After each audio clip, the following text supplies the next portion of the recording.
اب ایک سوال جو ہے وہ جو ڈاکٹر زبیر صاحب کی طرف سے بہت زیادہ کیا جا رہا ہے اور اسی کو بنیاد بنا کر اہل سنت کے خلاف پروپیگنڈا کیا جا رہا ہے کہ اہل سنت اہل بدعت سے سوشل انٹریکشن رکھنے کو جائز نہیں سمجھتے۔ چنانچہ ڈاکٹر زبیر صاحب نے لکھا ہے کہ اہل بدعت کے ساتھ تعامل یعنی سوشل انٹریکشن میں جس شدت اور انتہا پسندی کی طرف یہ لوگ چل پڑے ہیں، یہ خود ایک بدعت ہے کہ انہوں نے اپنے رویوں سے لوگوں کو دین کے قریب کرنے کی بجائے دور کر دیا ہے۔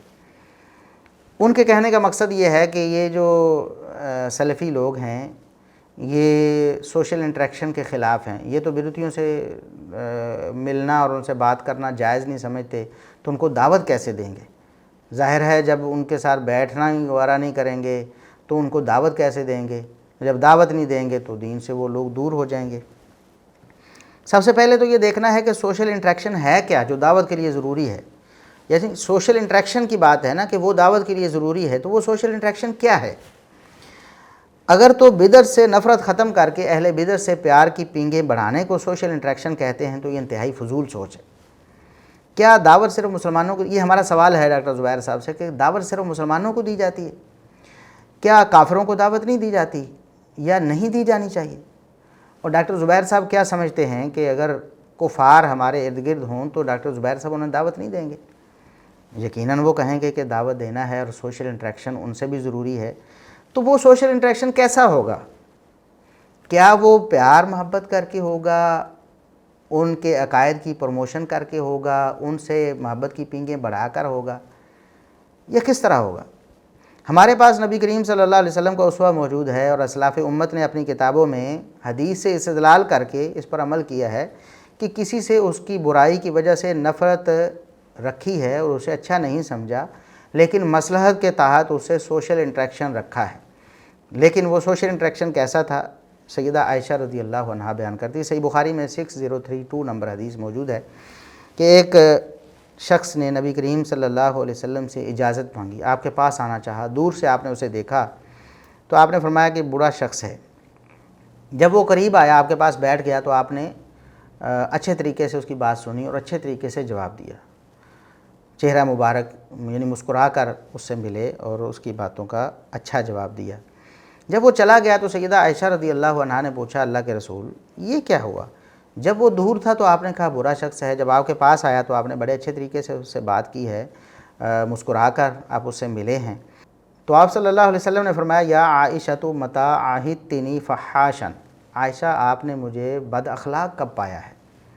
یعنی یہ اخلاق کا تقاضا ہے کہ میں اس کو برا سمجھتا ہوں، اس کی برائی سے خبردار کرنا بھی مقصود ہے، تمہیں بتانا تھا وہ بتا دیا، لیکن اب وہ شخص میرے پاس آ گیا ہے تو میں اس سے اچھی طرح بات کروں گا، ہو سکتا ہے اس کو کوئی بات اثر کر جائے اور وہ اپنے آپ کو درست کر لے۔ تو یہ سوشل انٹریکشن نبی کریم صلی اللہ علیہ وسلم نے اپنے اسوے میں بتایا ہوا ہے کہ آپ کسی سے نفرت کرتے ہیں، اس کو برا سمجھتے ہیں، اس کے باوجود آپ اس سے اچھے طریقے سے مل لیں اور اس سے اچھے طریقے سے بات کر لیں، اس کو مسکرا کر جواب دے دیں، تو یہ نہ تو اس کی برائی کو ختم کرے گا، نہ اس کی نفرت کو ختم کرے گا، صرف اور صرف یہ سوشل انٹریکشن ہو جائے گا۔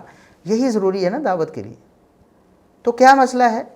ہم بھی اس حدیث پر عمل کرتے ہیں۔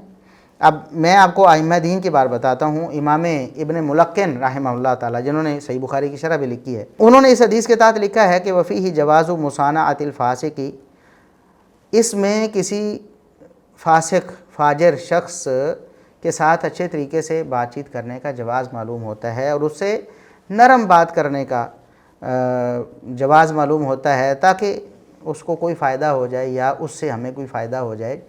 تو کسی ایسے شخص سے جو کہ قابل نفرت ہے اس سے بھی آپ اچھے طریقے سے بات کر سکتے ہیں، اس حدیث سے ہمیں معلوم ہوتا ہے۔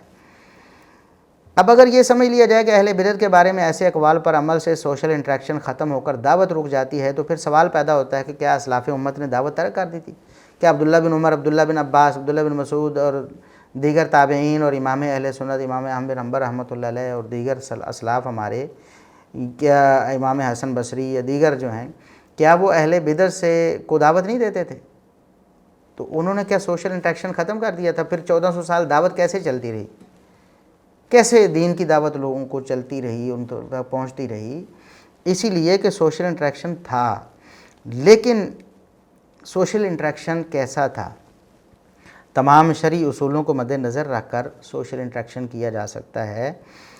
یہ مدارات کی جو صورت ہے اس کو مدارات کہا گیا۔ ائمہ اہل سنت نے اس کے لیے مدارات کا لفظ استعمال کیا ہے کہ نبی کریم صلی اللہ علیہ وسلم نے ایک قابل نفرت شخص سے بھی جب بات چیت کی تو اس سے اچھے طریقے سے بات چیت کی، مداراتن، اس کو مدارات کہتے ہیں۔ ایک ہے مدارات اور ایک ہے مداہنت۔